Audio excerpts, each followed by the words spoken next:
여러분, 인류 역사에 큰 획을 그은 하나의 재판이 있었는데 일명 원숭이 재판이라고 합니다. 미국에서 전국으로 생중계가 됐고요. 또 세계 모든 외신이 주목했던 원숭이 재판. 이 일의 결과로 하나님을 믿는 기독교는 땅에 떨어지고 진화론이 세상을 지배하게 되는 결정적인 계기가 된 재판이었습니다. 도대체 무슨 재판이었을까요? 우리가 그 재판을 살펴보기 전에 왜 이런 일이 발생하게 되었을까? 그 이유부터 먼저 알아보도록 하십시다. 여러분, 신학대학을 가면 성서비평학이라는 학문을 배웁니다. 그게 뭔가? 그걸 공부한 사람이 인터넷에 이런 고민을 남겼습니다. 성서비평학을 공부하면서 하나님에 대한 의심이 생기고는 합니다. 알면 알수록 의심이 더해지는 이 느낌은 절망스럽습니다. 하나님을 더 알고자 하는 내 의지가 오히려 길을 막는 듯한 느낌을 자주 받습니다. 성경도 나름 꾸준히 읽고 있지만 의심은 여전합니다. 의심 때문에 기도도 잘하지 못합니다. 하나님을 지적으로 더 알고 싶은 저의 호기심이 문제인가요? 저는 하나님을 지적으로나 인격적으로나 만나고 하나님의 말씀대로 살기를 소망하고 있었습니다만 믿음의 뿌리에 의심이 돋아나 절망스럽습니다. 하나님의 존재마저 의심하게 되는 상황을 어떻게 하면 이겨나갈 수 있을까요? 자, 여기 보니까 믿음 좋았던 신자가 하나님을 더 잘 알기 위해서 신학대학에 가서 성서비평학이라는 수업을 듣게 되면 그동안 신앙이 좋았던 신자는 그때부터 멘탈 붕괴에 빠지게 됩니다. 멘붕에 빠지죠. 자, 성서비평학이 뭔가? 여러분이 성서비평학은요, 18세기 유럽의 계몽주의 운동과 함께 아주 본격적으로 등장했죠. 여러분, 계몽이 뭐예요? 계몽? 이 사전에 제가 한번 계몽이 뭔가 한번 찾아보니까 이렇게 정의가 되어 있어요. 지식 수준이 낮거나 의식이 덜 깬 사람들을 깨우쳐 줌, 이렇게 되어 있습니다. 그러면 누가 지식이 낮고 의식이 뒤떨어졌는데 누가요? 그래서 누가 누구를 계몽시킨다는 건가? 자, 여러분, 18세기 계몽주의가 일어나기 전의 시대는 무슨 시대였죠? 그때는 종교가 지배하던 시대였습니다. 믿음과 신앙, 계시, 기적 이런 것을 믿던 시대였어요. 그런데 사람들이 야, 우리가 이 종교가 지배하는 세상을 살아봤잖아. 살아봤는데 어때? 살아보니까 이성과 합리에는 맞지 않더라. 이제는 신을 버리고 인간의 이성을 찬란히 꽃피우자라고 얘기하는 시대가 바로 계몽주의입니다. 영어로는 enlightenment. 그게 뭐예요? 불을 켜다. 왜 불을 켜요?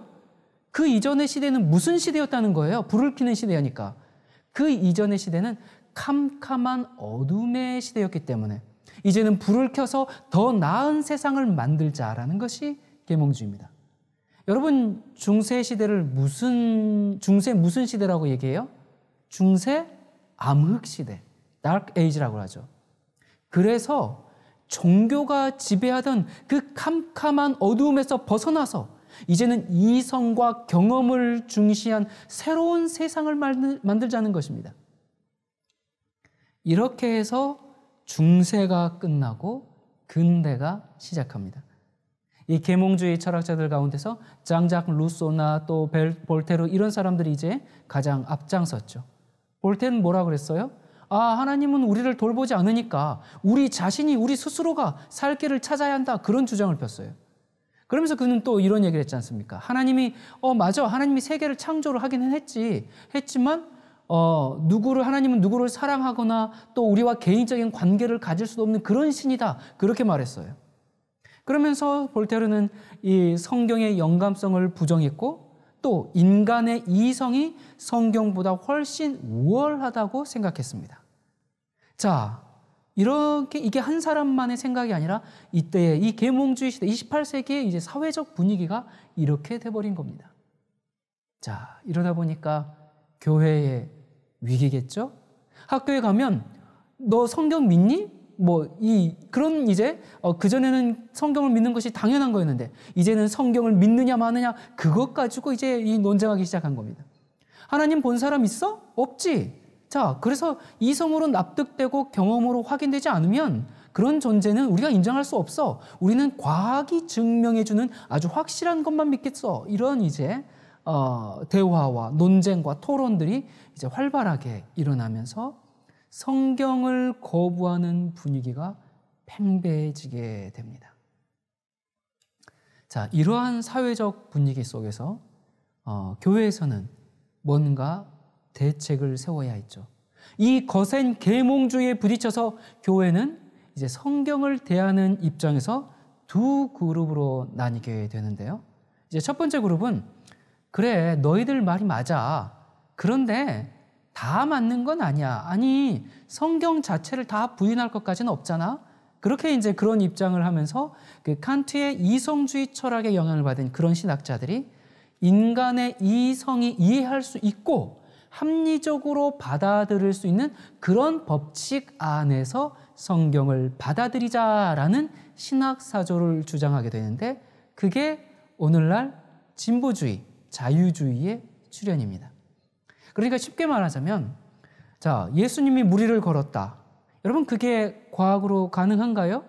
과학은 어때요? 과학은 물 위를 걸으면 빠져야 해요. 자, 또 처녀가 혼자서 애를 낳아요? 그걸 누가 믿어요? 사람들이 믿을 걸 믿으라고 해야지. 그건 인간의 이성 밖의 것이니까 믿을 수 없다. 이런 입장이죠. 그러니까 경험을 통해서 확인되지 않으면 믿을 수 없다는 것입니다. 그러니까 성경의 기적들은 인간의 이성의 범위를 다 넘어가는 것들이잖아요.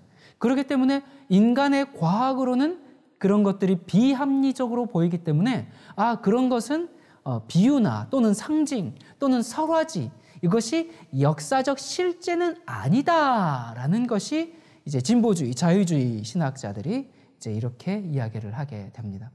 이런 얘기를 저기 무신론자들이 하는 얘기가 아니라 오늘날 신학대학에서 가르치는 내용들입니다. 그래서 성경 전체를 부인하는 것이 아니라 초자연적인 기적들은 빼고 믿자는 겁니다. 그런 거 빼고도 좋은 말씀이 많으니까 창조에 대해서도 이렇게 얘기하죠. 맞아. 하나님께서 맨 처음에 창조하시긴 했지. 그런데 만들어 놓고 이제는 저기 어디 휴가 가셔가지고 쉬고 계시고 이제는 그 자연의 법칙, 과학적 법칙에 의해서 그냥 이제 저절로 돌아가는 거야. 그러니까 이제 이 시계의 수리공이 태엽을 감는 시계를 딱 만들어 놓고 그러면 어떻게 돼요? 쫙 감아 놓으면 그 다음 따다다다다닥 하면서 이제 저절로 시계가 가듯이 하나님은 현재 우리의 삶에 관여하는 분은 아니셔. 그러니까 자연의 법칙도 인정하고 하나님도 인정하고 얼마나 좋아. 이러한 자연신론이 이 시대를 지배했고 이제 인간의 이성은 갈수록 존중되었습니다. 그래서 여러분이 토마스 제퍼슨, 미국 독립선언서의 기초를 작성했죠. 또 미국 3대 대통령을 지낸 인물이죠. 그런데 이 성경에 이제 이분이 이 성경을 하나 편찬했는데 성경에 나오는 그 초자연적인 기사는 다 빼고 도덕적인 내용만 담은 그런 성경을 출판했습니다. 이러한 믿음을 이신론, 디즘이라고 하죠. 디즘. 자, 이건 뭐예요? 그러니까 계시와 기적을 다 부정하고 기독교 신앙을 이성적인 논리에 한정시킨 합리주의 신학의 종교관입니다. 여러분의 교회 목사님들이 정말로 성경을 믿고 설교하는 것인지 아니면 성경을 하나의 문학으로 삼고 강론을 하는 것인지 여러분 교회 가서 한번 물어보시기 바랍니다. 이 성서 비평이라는 학문이 기독교에 들어오면서 이제 성경은 더 이상 거룩한 문서가 아니라 이제 해석과 평가의 대상이 되기 시작한 겁니다. 여러분 그러니까 이 돌 아시죠? 그 돌 김용호 그런 사람이 이 한신대 석좌 교수로 성경을 강의합니다. 여러분 한신대가 무슨 대학이에요? 한국 기독교 장로회에서 세운 기독교 대학이에요. 일반 대학이 아니라 미션 스쿨이란 말입니다. 기독교 교단에서 세운 기독교 대학입니다. 그런데 돌이 예수님 믿습니까? 안 믿습니까? 안 믿어요. 성경을 믿어요? 안 믿어요? 안 믿어요. 그런데 신학대학에서 성경을 가르치는 교수입니다. 그러니까 성경을 학문으로 가르치는 것이지 믿어서 가르치는 것이 아닙니다.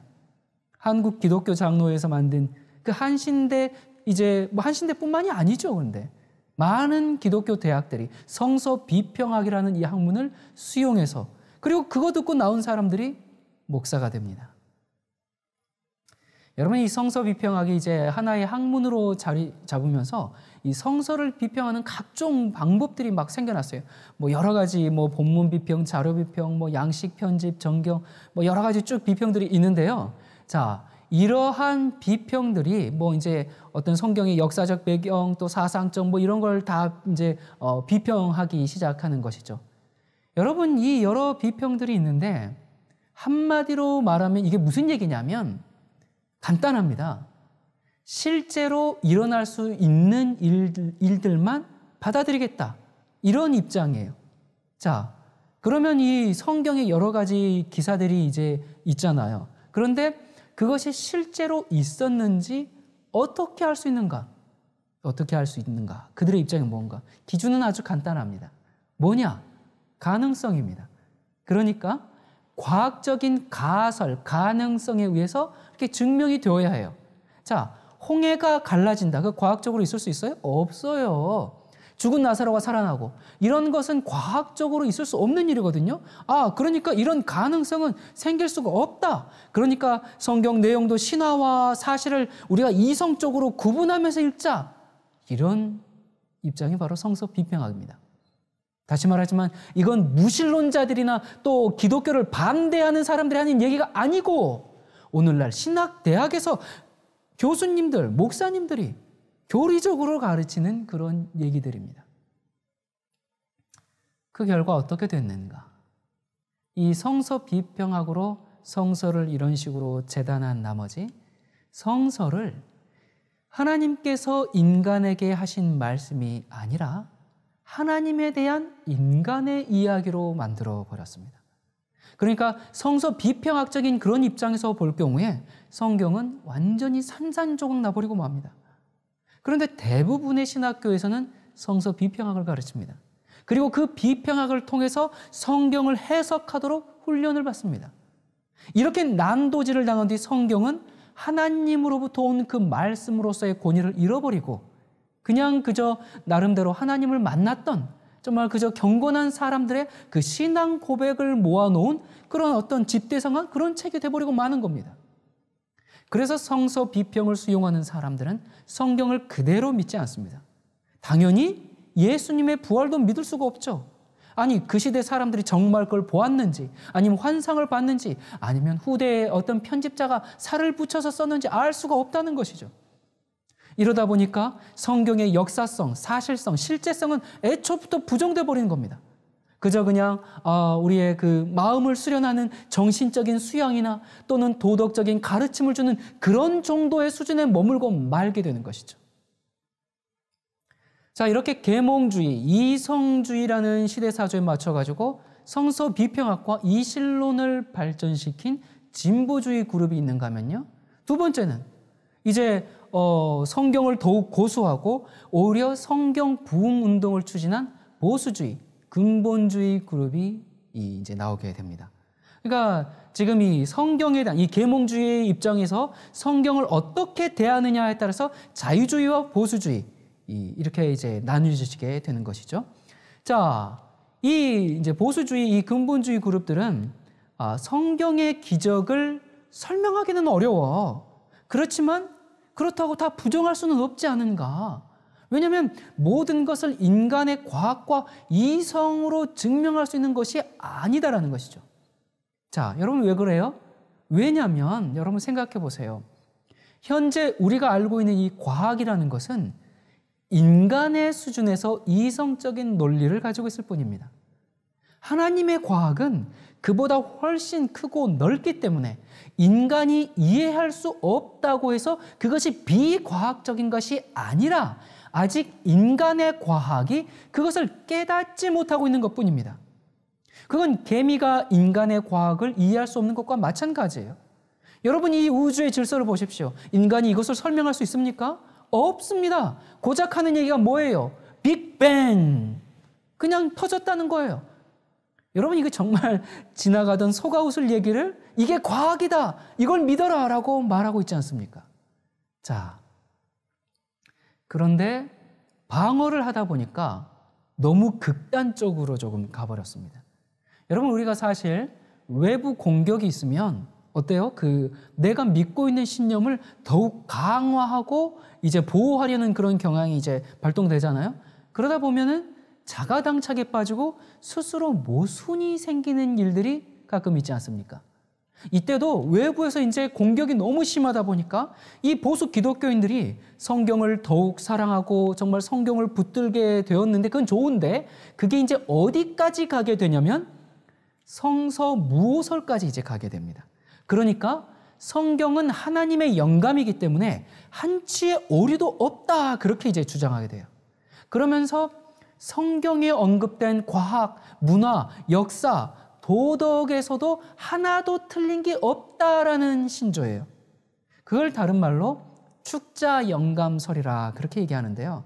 이 말은 글자 하나하나가, 토시 하나하나가 영감을 받았다는 겁니다. 그래서 성경의 기자들은 하나님께서 불러주신 그대로 그냥 받아쓰기 했다, 그거예요. 이 교리가 이제 이 미국 보수주의 신학자들에게서 이제 진보주의 신학에 대한 대응책으로 나오게 되었습니다. 처음에는 이제 계몽주의와 교회와의 전쟁이었거든요. 그런데 이 계몽주의에 대한 반응이 자유주의와 근본주의로 이렇게 나뉘게 됐잖아요. 이러다 보니까 근본주의의 최대의 적은 계몽주의가 아니라 누가 돼버린 거예요? 자유주의 신학자들이 된 겁니다. 그래서 한국은 이제 미국 장로교의 영향으로 복음이 전해졌기 때문에 물론 자유주의 신학, 이렇게 이제 진보주의 이쪽 신학 사조를 따르는 교단들이 많아요. 아까 이제 기장이라든지. 그러나 대부분 성서 무호설, 축자 영감설을 믿는 교단이 많아요. 자, 여러분, 이 성서 무호설과 축자 영감이 과연 성경적인 이해일까요? 여러분들 이런 질문을 하시죠. 아니, 그럼 목사님은 성경을 믿지 않으십니까? 목사님은 자유주의인가요? 네, 진보주의입니까? 이렇게 이제 물으실 수도 있는데, 성경을 믿습니다. 그런데 여러분, 꼭 이 둘 중 하나로 가야 되겠습니까? 여러분, 성경에는, 여러분 잘 들으세요, 또 다른 영감이 있습니다. 이 축자 영감 말고 그것을 사상 영감이라고 합니다. 사상 영감이 뭔가? 그것은 하나님께서 성경의 기자들을 감동시키셔서 그들의 지식과 그들의 수준과 또 그들이 이해하는 그 한계에 따라서 성경을 기록한 것입니다. 그래서 많이 배운 가방끈이 긴 이제 사도 바울의 서신들은 문체가 어때요? 아주 매끄럽고 또 내용이 아주 깊이가 있고 또 세련된 반면에 어부 출신 베드로의 글은 투박한 겁니다.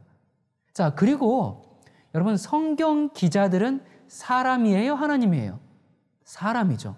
사람이기 때문에 어떤 사건을 기록할 때 그 이름을 잘못 적기도 하고요. 또는 장소나 지명을 잘못 쓰기도 했습니다. 자, 그런 부분이 성경에 있는가?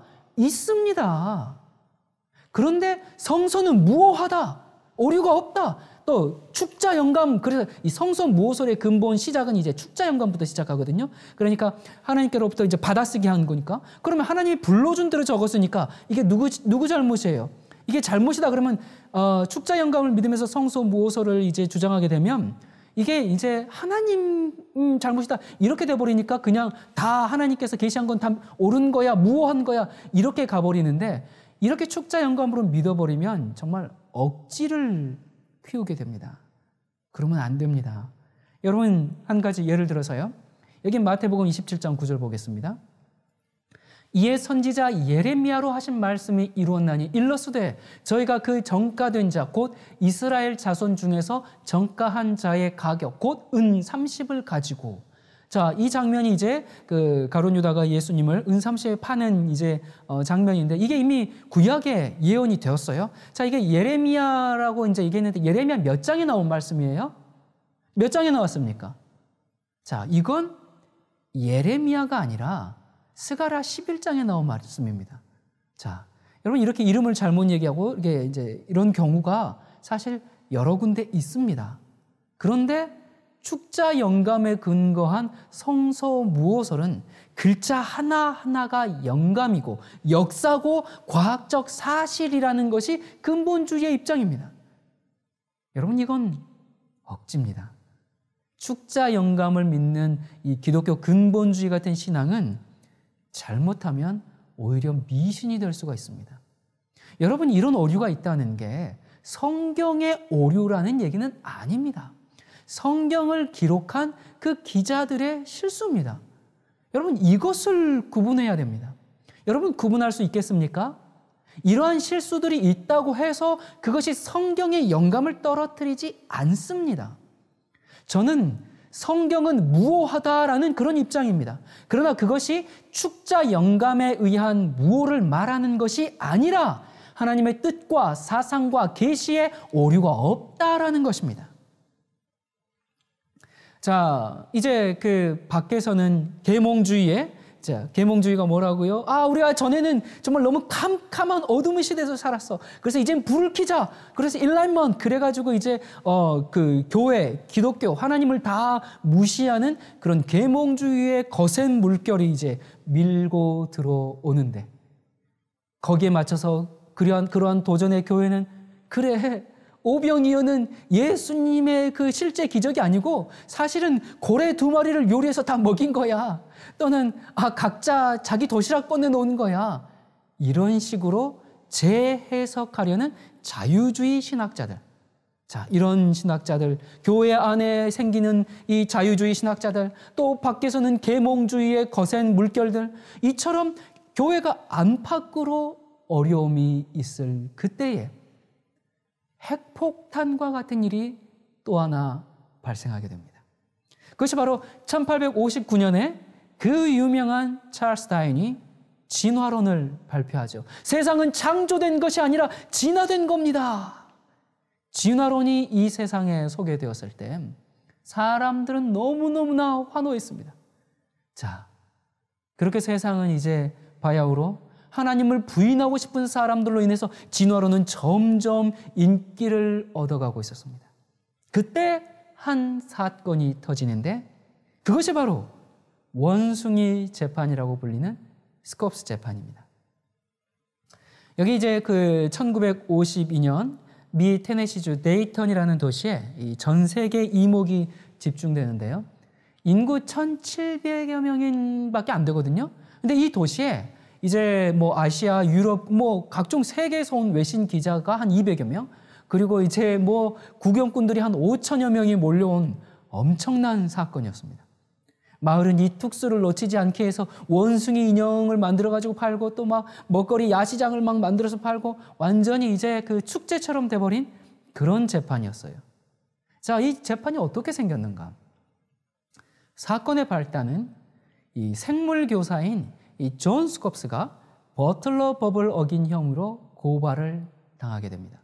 이 버틀러 법이 뭔가? 이게 뭐냐면 공립학교에서 진화론 교육을 금지하는 법입니다.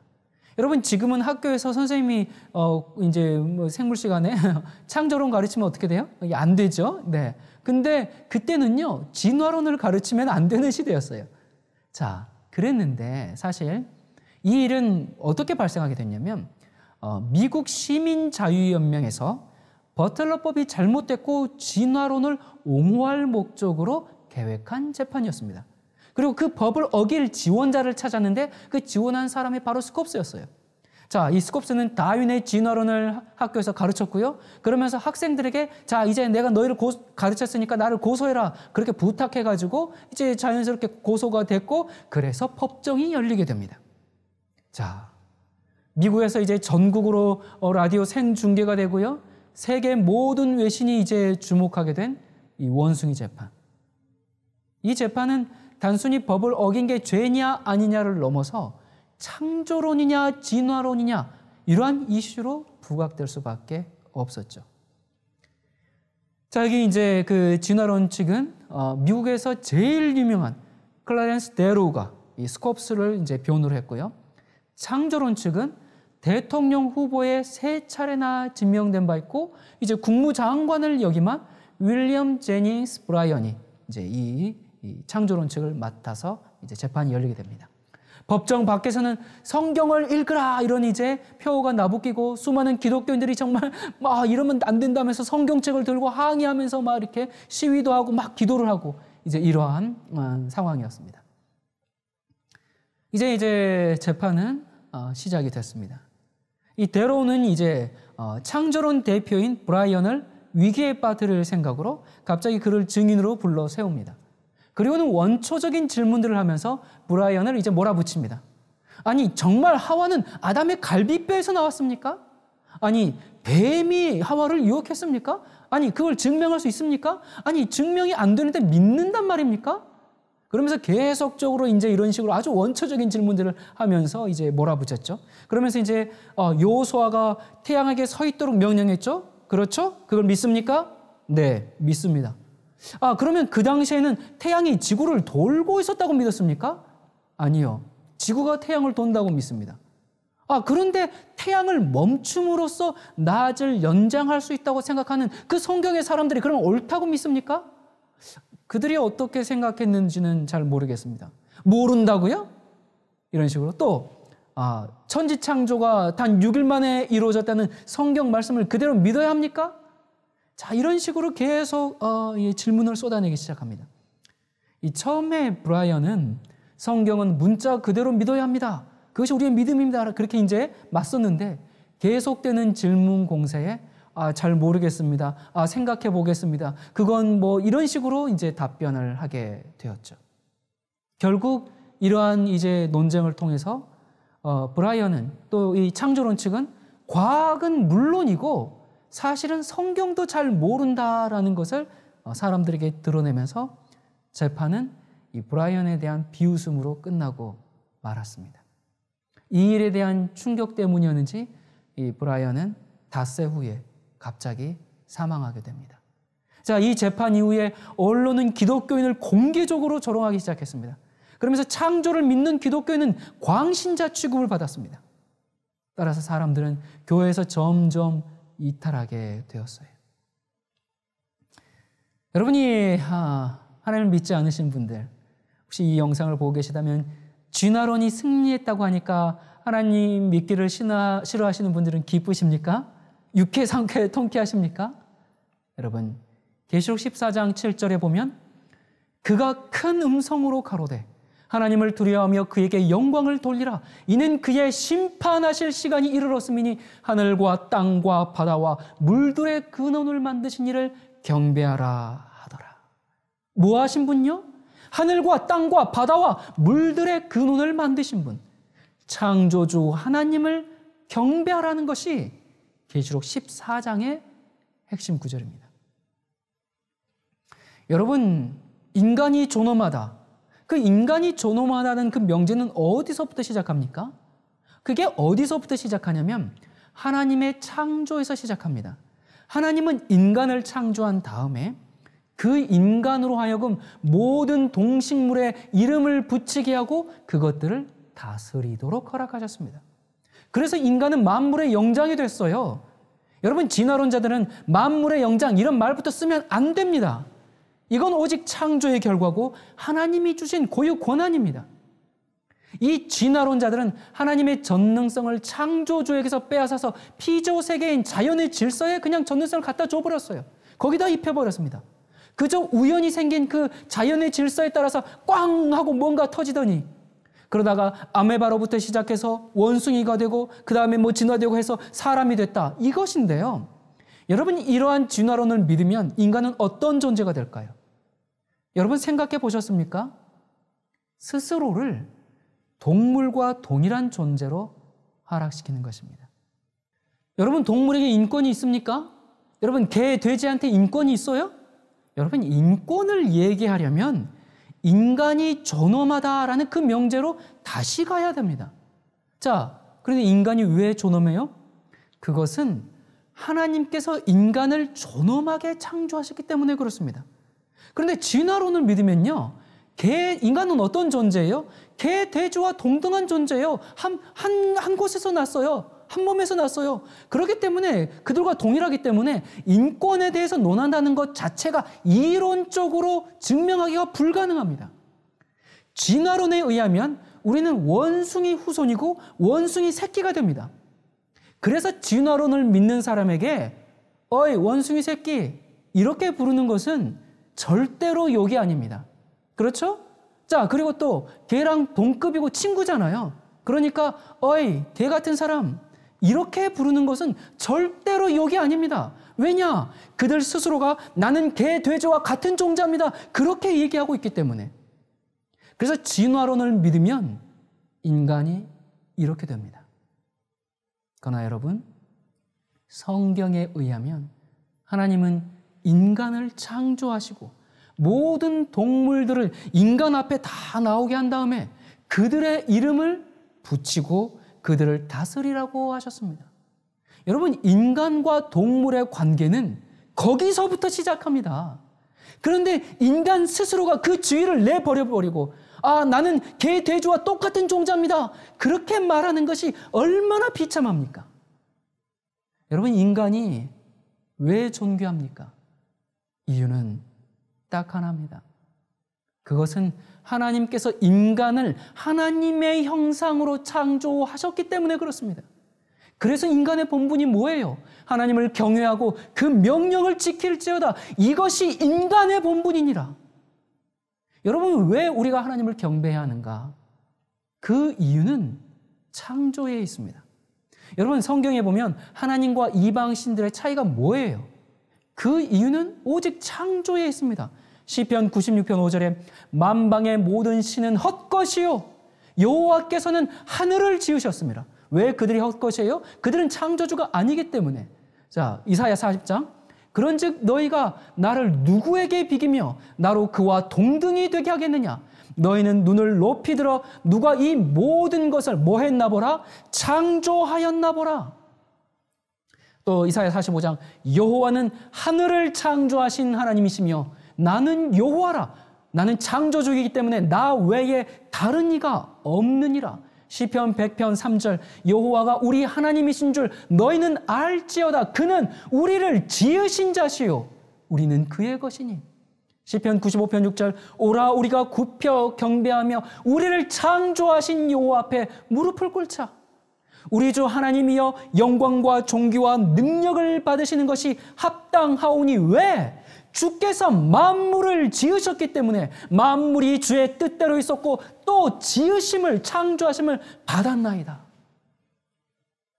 여러분, 사람은 창조주 하나님을 경외하고 그 명령을 지키며 하나님께 마땅한 경배와 예배를 드릴 때 인간이 가장 존엄하고 존귀하고 인간으로서의 권리를 누릴 수 있는 것입니다.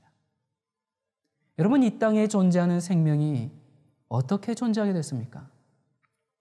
모든 생명은 사랑의 결과로 존재하게 됐습니다. 사랑의 결과로 생명이라는 것이 태어났습니다. 사랑이 없이는 생명이 존재할 수가 없습니다. 제가 왜 진화론을 믿지 않는가? 진화론은 생명이 저절로 태어났다고 얘기합니다. 그래서 진화론은 생명의 원인이 되는 그 사랑에 대해서 한마디도 말할 자격이 없습니다. 저는 성경에 기록된 하나님의 창조를 믿습니다. 왜냐하면 성경은 그 생명을 존재케 하는 그 사랑에 대하여 가장 분명히 말하고 있기 때문에 그렇습니다. 뭐라고 얘기합니까? 하나님은 사랑이십니다. 하나님이 뭐라고요? 하나님이 뭐라고요? 하나님은 사랑이시라는 것입니다. 하나님이 사랑이시기 때문에 하나님은 뭐 하실 수 있습니까?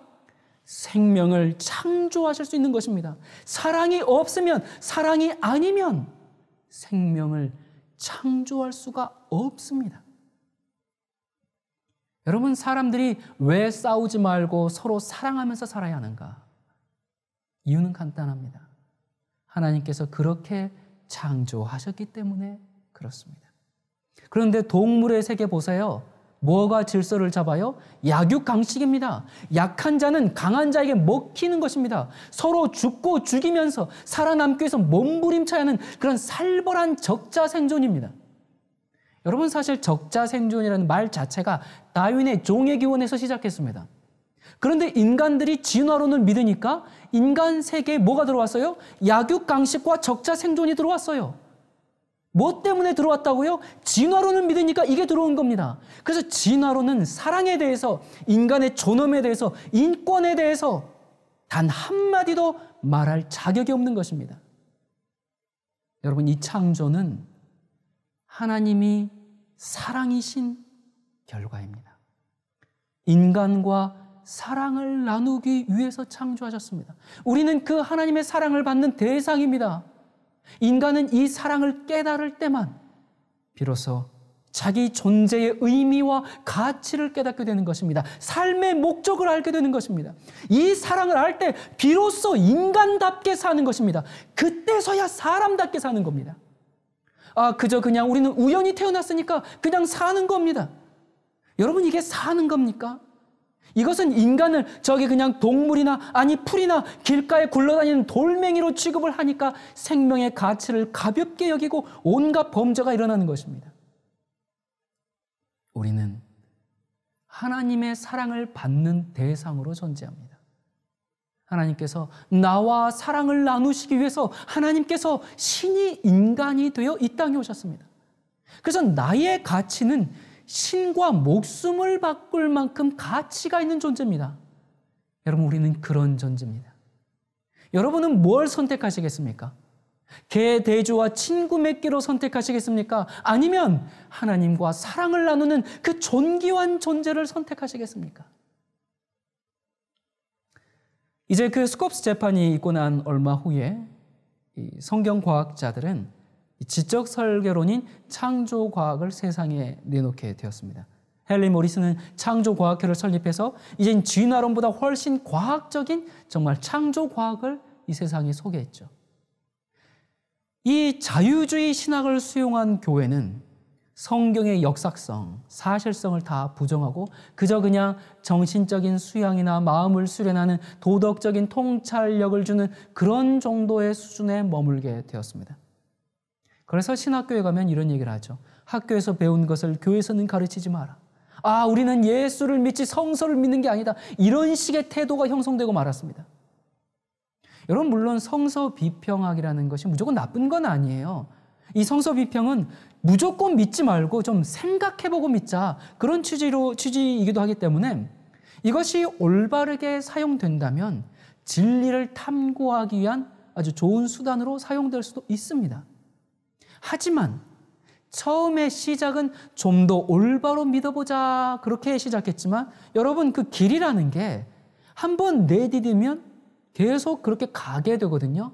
그렇게 가다 보니까 너무 멀리 가버렸고 오늘날 결과는 참담하기 이를 데가 없습니다. 성경의 기적들을 인간의 이성과 과학으로 증명할 수 없기 때문에 믿지 못한다? 여러분, 생각해 보세요. 저는 오히려 그러한 초자연적인 기적 때문에 예수님을 믿습니다. 생각해 보라고요. 만약 누구나 할 수 있는 것이라면 굳이 예수님을 왜 믿어요? 죽었다 살아나는 게 다 증명할 수 있고 아무나 할 수 있는 일이라면 예수님을 왜 믿어요? 믿을 이유가 없죠. 그래서 바로 그런 기적들 때문에 우리가 예수님을 더욱 믿게 되는 것이 아닙니까? 인간의 이성이 다 이해할 수 없기 때문에 믿는 것입니다. 여러분, 그냥 좋은 말씀 많이 한 분 찾으려면요, 가까이 공자도 있습니다. 저도 공자님 참 좋아해요. 그런데 그 공자를 좋아하지만 그것을 나의 메시아, 나의 구세주로는 안 믿어요. 자, 그런데 그런 도덕적인 것만 찾다 보면 굳이 예수님까지 믿을 필요가 없습니다. 이런 4대 성인들과 예수님이 다른 점이 뭐예요? 바로 초자연적인 부분 아닙니까? 그러므로 오히려 성경의 기적들이 우리를 더욱 믿게 하는 것이지, 그것 때문에 이건 과학으로 설명이 안 되기 때문에 이건 믿을 수가 없다, 이건 정말 어리석은 일입니다. 여기 이제 보면 이 성경에 대한 입장으로 기독교 진보주의, 자유주의와 그리고 보수주의, 근본주의가 이제 갈라지게 됩니다. 성경을 어떻게 볼 것인가? 하나님에 관해서 인간이 만든 것인가? 아니면 하나님으로부터 온 것인가? 또 성경은 하나님의 말씀을 포함하고 있는가? 아니면 성경은 하나님의 말씀인가? 이 얘기들이 비슷한 것 같지만 성경을 이해하는 근본이 완전히 다릅니다. 이 칼바르트는 자유주의 신학자들이 놀던 마당에 떨어진 폭탄이다, 그런 말을 들었는데요. 이 칼바르트는 자유주의에 대항해서 그럼에도 불구하고 성경은 하나님의 말씀이다라는 주장을 했어요. 물론 바르트는 이 성경의 문자 하나하나가 모두 영감된 것이기 때문에 오류가 전혀 없다, 그렇게 얘기한 그 보수주의, 근본주의자들의 주장에 동의하지 않았습니다. 물론 저도 그렇죠. 성경은 하나님의 말씀을 토시 하나 틀리지 않고 단 하나의 실수도 하지 않은 채 완벽하게 기록된 것이 아닙니다. 성경은 하나님의 말씀을 받아쓰기 형식으로 기록한 것이 아니라 하나님의 말씀을 불완전한 존재인 인간의 언어로 기록한 것입니다.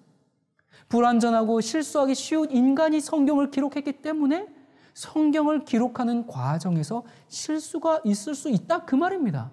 그러나 그럼에도 불구하고 성경은 하나님의 말씀입니다. 왜냐하면 성경은 인간 저자들이 성령의 감동으로 기록했기 때문에 그렇습니다.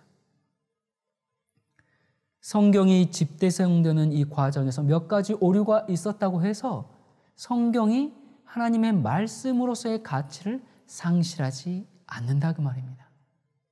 여러분, 우리가 성경 말씀을 믿는다, 우리가 이게 성경을 믿는다, 이런 고백들을 많이 하죠. 그러면 성경을 믿는다, 그게 무슨 얘기일까? 성경에 어떤 문자적 오류도 없다라는 그 성서 무호서를 믿는 것이 아니고 성경이 하나님의 말씀이며 그리고 인간 저자들이 성령의 감동으로 기록했고 그래서 하나님께서 성경을 통해서 당신의 뜻을 우리에게 계시하셨다라는 것을 믿는 것입니다. 여러분, 택한 자들까지도 미혹해 하는 이 마지막 시대, 우리가 어떻게 참과 거짓을 분별할 수 있을까요? 어떻게 분별할 수 있을까요? 성경은 답을 줍니다. 이사야 8장 20절에 마땅히 율법과 증거의 말씀을 쫓을지니 그들의 말하는 바가 이 말씀에 맞지 아니하면 그들이 정령이 아침빛을 보지 못하고. 여러분, 하나님은 이런 거짓 교사들에게 기만당하지 않도록 우리에게 뭘 주셨습니까? 성경을 주셨습니다. 그러나 사탄은 온갖 방법을 다 동원해서 사람들이 성경의 복음과 예언을 알지 못하도록 방해합니다. 왜냐하면 성경의 분명한 말씀이 사탄의 속임수를 폭로해주고 있기 때문에 그렇습니다. 사탄은 예수님의 이름으로 놀라운 이적과 기적들을 행하고 있습니다. 거짓이 참것과 너무나 비슷하기 때문에 무엇으로 그것을 분간할 수 있겠습니까? 오직 성경밖에는 없습니다. 병자를 낫게 하고 각종 기적들을 다 일으킬지라도 장풍을 해서 사람들을 쓰러뜨리고 금가루가 떨어지게 하고 이를 금리발로 바꾸고 다 할지라도 모든 행위는 성경에 의해서 검증받아야 됩니다. 여러분, 그러나 슬프게도 오늘날 기독교계에서 행해지는 그 방언을 비롯해서 많은 신유 은사들이 하늘에서 온 것이 아닙니다. 여러분, 그것을 어떻게 할 수 있는가? 그들이 하나님의 말씀대로 성경대로 살고 있지 않는데 성령의 능력이 함께한다? 뭔가 잘못된 것입니다. 여러분은 예수님의 성품을 구하십니까? 아니면 기적을 행하는 어떤 능력을 구하십니까?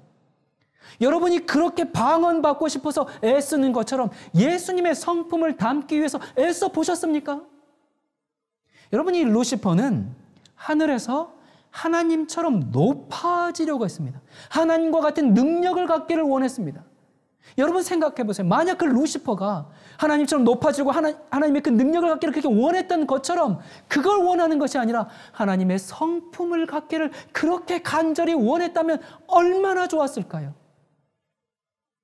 여러분, 건강한 교회, 거룩한 교회, 참 교회는 병자가 치유되는 그런 기적이 일어나는 교회가 아니라 예수님의 성품을 닮은 사람들이 있는 곳이, 그곳이 바로 참 교회입니다. 계시록 14장에 보면 인류에게 보내는 최후의 경고를 천사들이 공중에 날아가면서 선포하는 것으로 묘사하고 있습니다. 그만큼 중대한 경고입니다. 제가 계시록 14장에 대한 더 자세한 말씀은 이 성경의 예언들 43회 세상을 뒤흔드는 세 가지 경고를 참조해 주시기 바랍니다. 오늘 시간이 없어서 그 내용을 다 다루지 못합니다. 여러분, 이성을 가진 모든 사람들은 그 말씀에 집중해야 합니다. 창조주를 경배하라. 바벨론에서 나오라. 짐승의 표를 받지 말라. 여러분, 우리 앞에는 큰 시련이 놓여 있습니다. 이 시대를 사는 어느 누구도 피할 수가 없습니다. 그 환난을 견디기 위해서 우리는 어떻게 해야 할까요? 하나님의 말씀을 이해하고 우리의 성품과 정신이 성경에 일치되도록 해야 합니다. 성경의 진리로 무장한 사람들 외에는 아무도 이 마지막 시대의 그 환난을 견디지 못할 겁니다. 자, 그러면 이렇게들 질문해요. 아니, 그러면 성경을 얼마나 공부해야 됩니까? 목사님, 얼마나 많이 읽어야 됩니까? 여러분, 성경이 왜 어려운지 아십니까? 많은 사람들이 하나님의 말씀을 분명하게 이해하지 못하는 그 이유가 있는데 그거 왜 그런지 아십니까? 그 이유는 그 자기들이 실천하고 싶지 않은 진리에 대해서는 눈을 감아버리기 때문에 그렇습니다. 성경의 진리를 이해하는 것은 얼마나 똑똑하느냐, 얼마나 많이 읽었느냐, 거기에 달려있지 않고 내가 얼마나 진실하게 이 말씀에 따라서 순종하고자 하는 마음을 가지고 있느냐에 따라서 거기에 달려있는 겁니다. 하나님을 믿는 모든 사람들, 예수님을 따르는 모든 사람들은 성경을 읽을 때 주님, 제가 무엇을 하기를 원하십니까? 이런 마음으로, 정말 간절한 마음으로 물어야 합니다. 모든 사람들에게 나는 사람보다 하나님을 순종할 것인가? 아니면 사람을 순종할 것인가? 이런 모든 사람들에게 이 시험이 이르러 올 것입니다. 여러분, 성경을 읽되 그냥 읽는 것이 아니라 성경에 있는 말씀에 순종하고자 하는 마음으로 읽어야 합니다. 우리의 마지막 운명을 결정할 시간이 거의 이르렀습니다. 여러분, 우리의 발은 하나님의 그 변함없는 말씀의 반석 위에 굳게 서 있습니까?